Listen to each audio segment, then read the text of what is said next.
Good afternoon again. My name is Ednah. I'm a professional accountant.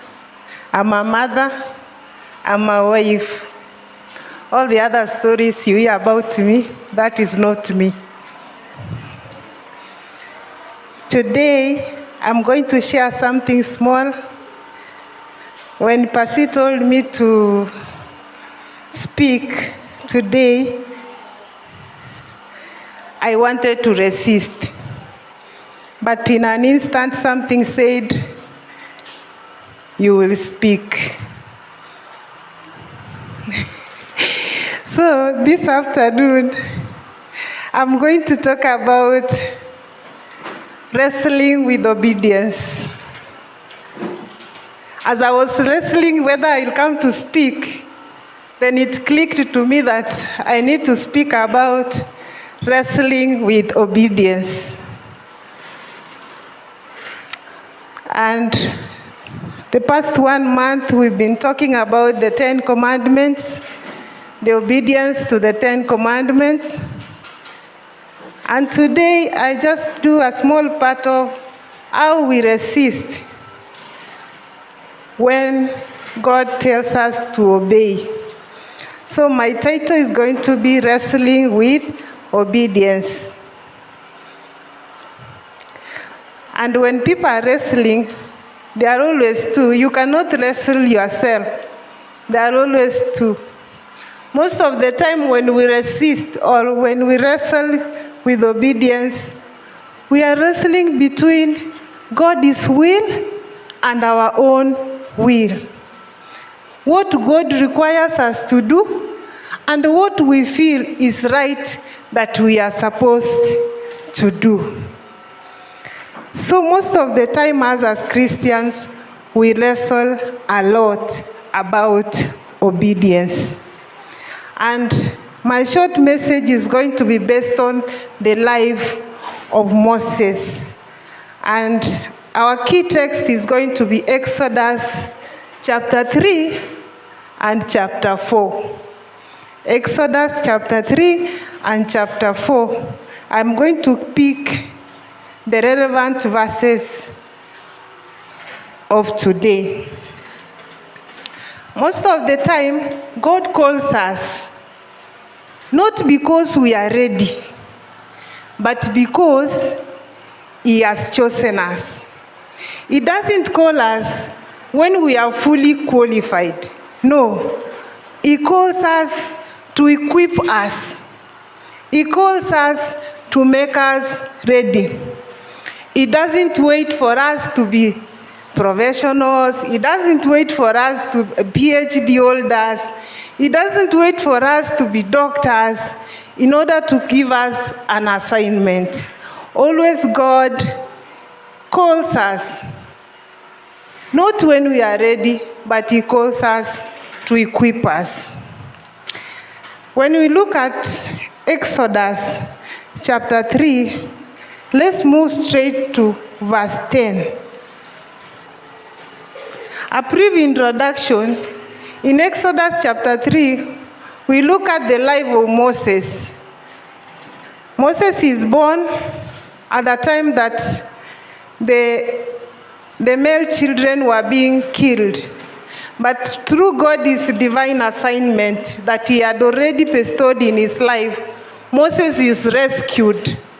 And when Moses is rescued, we find two clever women, that is the mother to Moses and the sister to the mother to Moses, who conspire that here is the sister who says, when the king's daughter comes, the sister says, can I give you somebody who will take care of the kid until the kid is big? Yes. And the sister goes and brings the mother. So Moses is taken care of by the mother during the early years before he goes to the palace. Moses goes to the palace. Moses receives the best food, the best environment. You can imagine a palace. Moses gets the best education.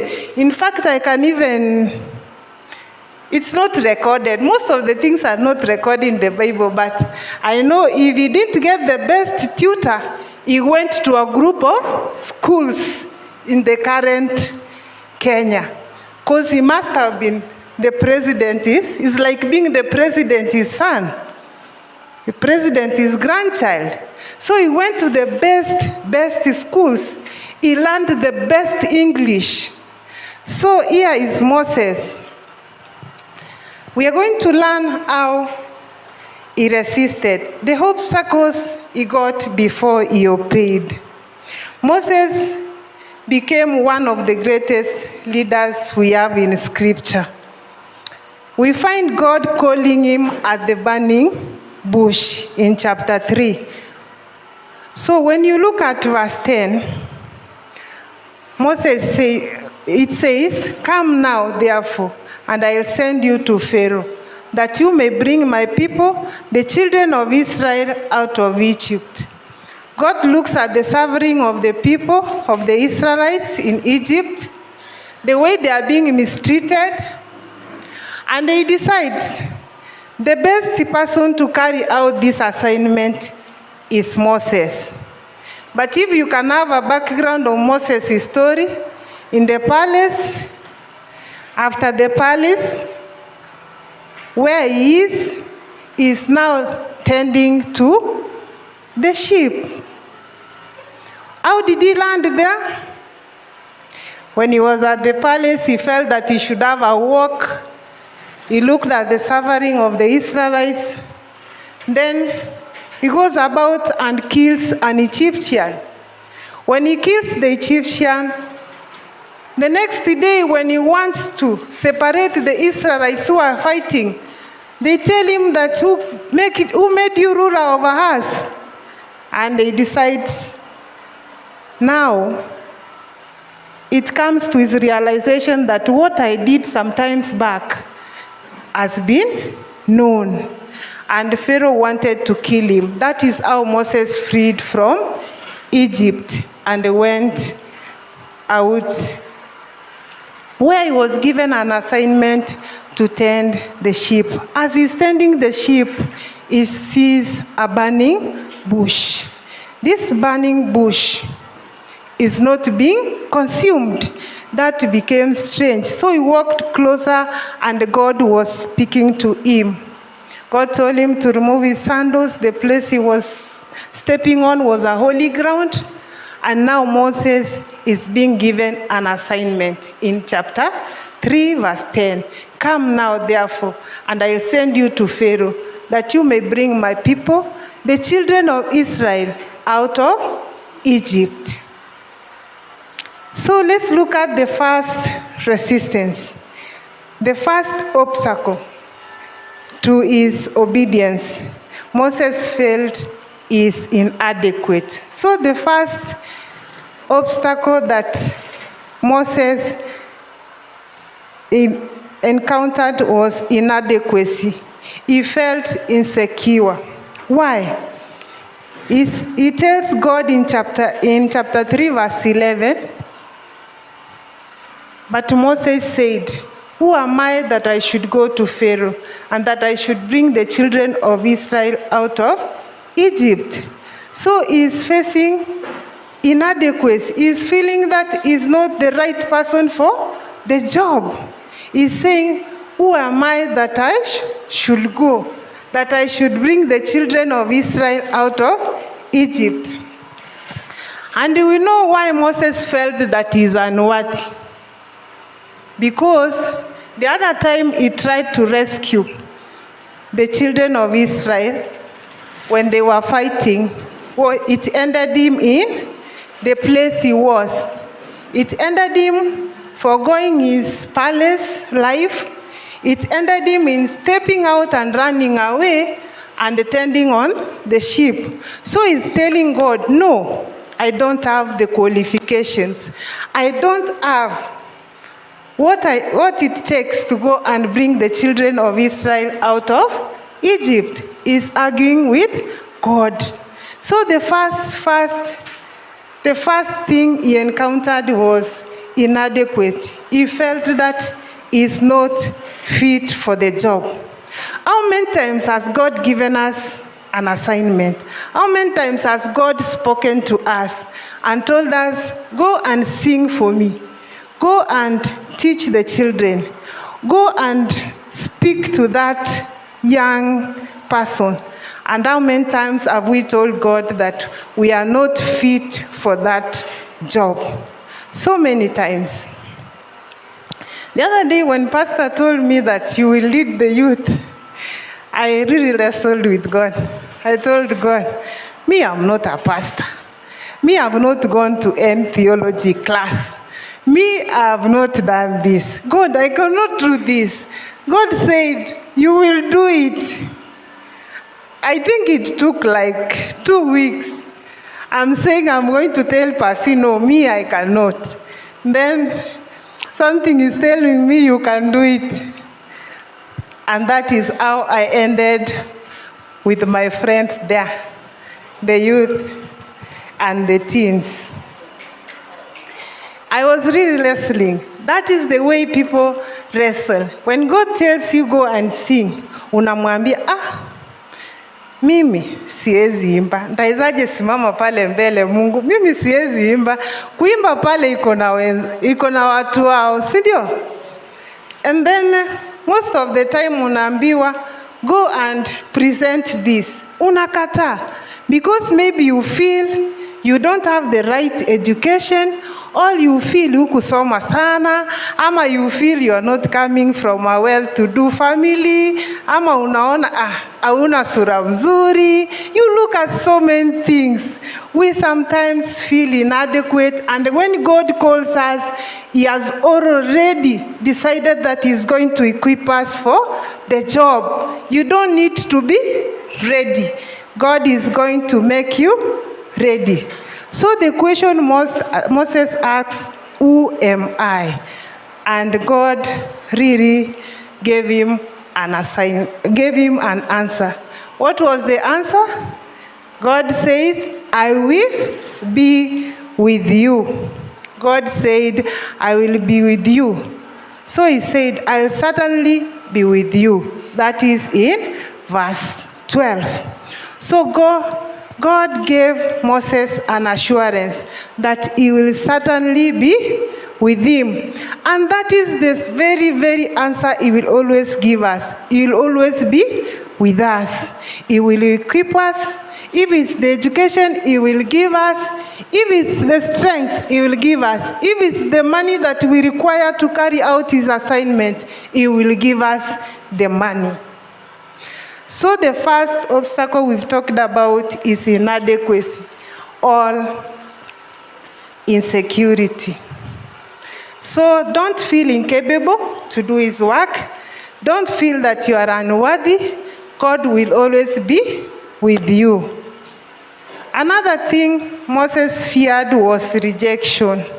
Another obstacle we'll talk about is rejection and fear.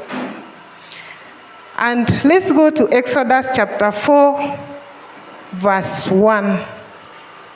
Exodus chapter 4, verse 1. So Moses is being sent, and again Moses is raising another objection. He raised objection after objection. Moses raised another objection. But suppose they will not believe me or listen to my voice. Suppose they say, the Lord has not appeared to you. This was another fear for Moses. Moses feared rejection. He was worried about people's opinion.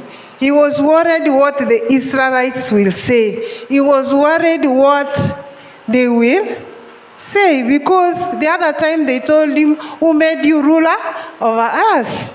So Moses was still in fear. He feared that they will reject him. He feared that he's not the right person for the job. But God gave him an assurance. God gave him an answer to his worries. He told him he'll give him signs.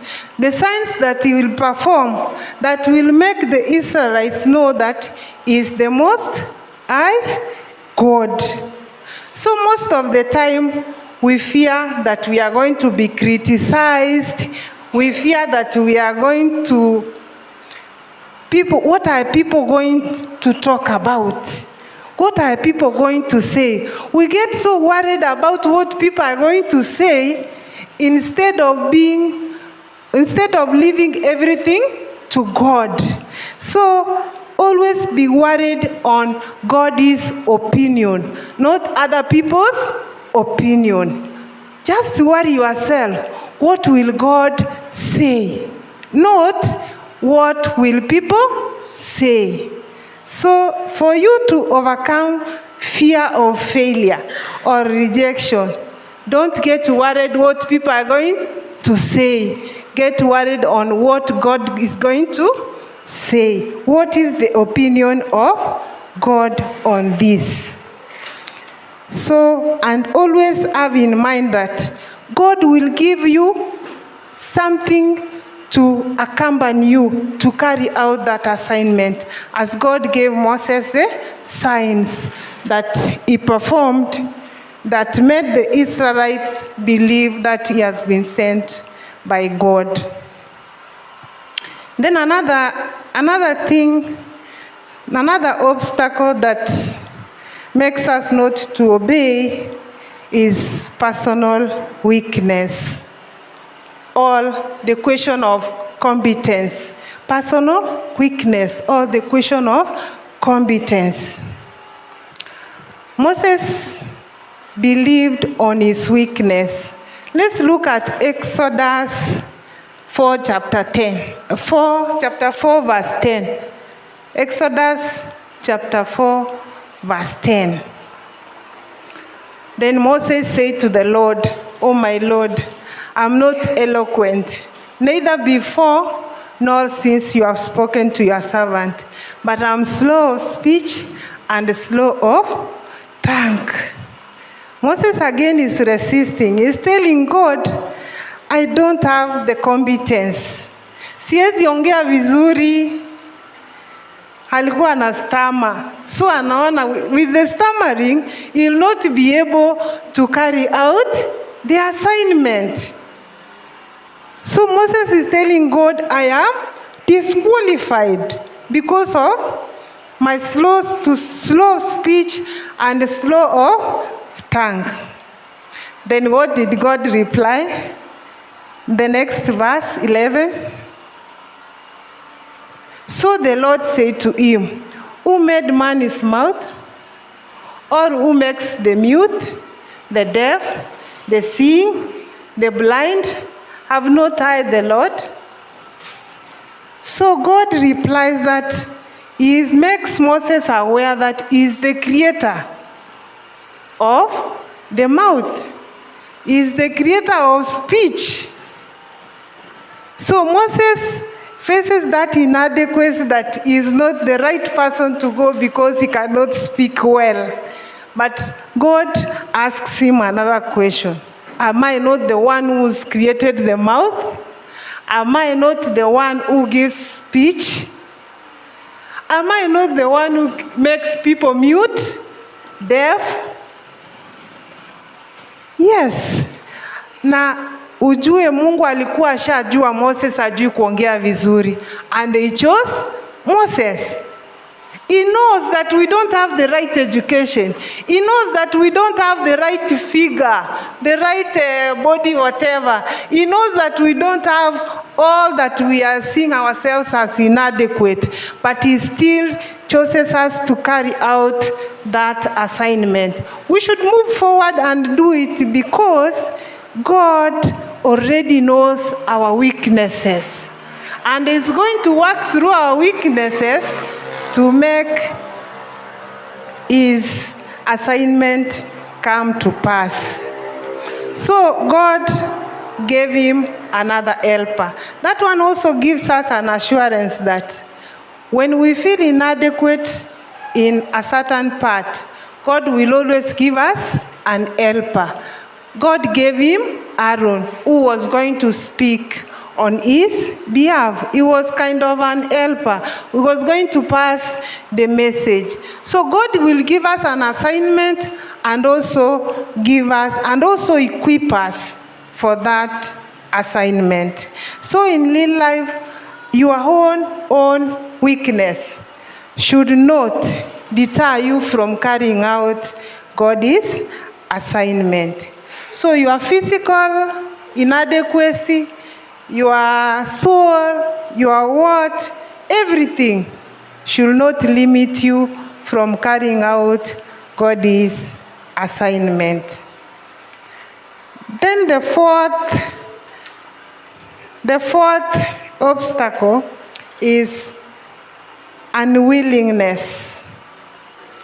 That is personal will. So after Moses raising objection after objection, finally he wanted to tell Lord, I don't want to go. So let's look at verse 13. Exodus chapter 4 verse 13.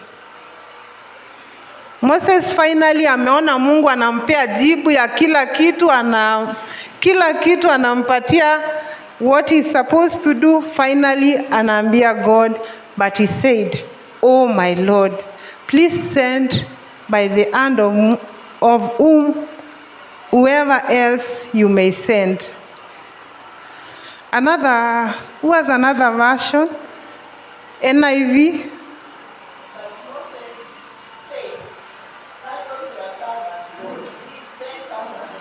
Yes, pardon your servant, Lord. Please send someone else. Moses is saying still, I'm not fit for the job. After asking all the questions, God answering all his worries, finally Moses says, please send someone else. So it was unwillingness. So most of the time, unapata Mungu amekujibu all your worries, but bado unataka kukataa. After all his questions had been answered, Moses revealed his deepest concern. He never wanted to go. Now, what happens in such a scenario? When God wants to send us and we don't want to go, it purely now boils down to surrender. You just have to surrender. It has to dawn to you that this very person called you was created by God, is the one who knows you. Any minute, any second from now that you don't do his assignment, is also capable of doing anything to you. So it boils down to total surrender. You just have to surrender yourself. Leave alone all the questions of adequacy, of competence, of being fit for the job. You just need to surrender. That is the very answer that you have to do. You just need to surrender to God. And how do you surrender? Because you have all these obstacles, you are thinking you are not fit for the job, you are thinking you are not qualified, you are thinking and all that. Looking back, you just have to do what? You just have to surrender, because your life is in God's hands. Your life is in God's hands. He can do anything to you. He can, and his work has to be done either by you or by somebody else. But when he has told you to do it, you just have to do what we call total surrender. You have to go. You have to carry out the assignment. Then another one that maybe which appears a bit later in Moses' life was uncontrolled emotions. Sometimes our emotions, if they are not well controlled, can make us to resist, or to do what we call partial obedience. Let's look at Numbers. In the book of, later in Moses' life, is it Numbers chapter 20? Open Numbers chapter 20, let me see. Numbers chapter 20, verse 7. Numbers. Continue to 8. Yes, it's around in Numbers chapter 20. In Numbers chapter 20, verse 7 to 12 there, you get a place where God instructed Moses to speak to the rock. But because Moses was in anger, because Moses didn't control his emotions, we are told that he struck the rock with anger, which was not good, because in Numbers 20 verse 8, it says, "Take the staff, and you and your brother Aaron gather the assembly together, speak to that rock before their eyes, and it will pour out this water. You will bring water out of the rock for the community, so they and their livestock can drink." But Moses struck the rock with a lot of anger. So even the faithful servants, even the faithful leaders, sometimes if we cannot control our emotions, if sometimes we cannot control our anger, it can lead to what? It can interfere with our obedience. So most of the time, let's control our anger, let's control our emotions, such that we can carry out God's assignment well without partial obedience or altering the obedience to the word of God. As I come to a close, most of the time we wrestle with obedience. We wrestle with what I'm doing. Is it right? Is it wrong? Am I fit for the job? Am I ready? No. Let's remember that God will always equip us for the job. God will make us ready for the job. And as we continue, maybe as Pastor Peris has said, Pastor will give us more time. We look at the 10 Commandments. As we continue looking at the 10 Commandments, one time I also wrestled with the keep the Sabbath holy. I was wrestling with whether I can fully dedicate that day to God, or I can do the 1 hour, 2 hours that we rush to church and rush back to open my business. So sometimes I opened a business where I was selling perishable items. That is the tomatoes, the skuma, and all that. So I could rush to church 1 hour, 2 hours. I rush back and open my business. Why? Because of fear of what? Vitu zitaharibika na nitaenda hasara. You see? That fear. So until one day I decided enough is enough. Wacha hata zikiharibika sifanye nini? Ziharibike. And I could go to church, even if church ends that day, I have dedicated it to serve the Lord. That is constant fear that we encounter in our lives. There are so many things that we do that always we ask questions. Are we doing the right thing? Is it God's will or our own will? But even our Jesus Christ, when he was praying to God, just before his crucifixion, he told God, "Let your will be done." And most of the time, let us surrender to God and let His will be done. It was a short sermon. I hope I blessed somebody and it will change somebody's life. Thank you so much. Have a blessed week.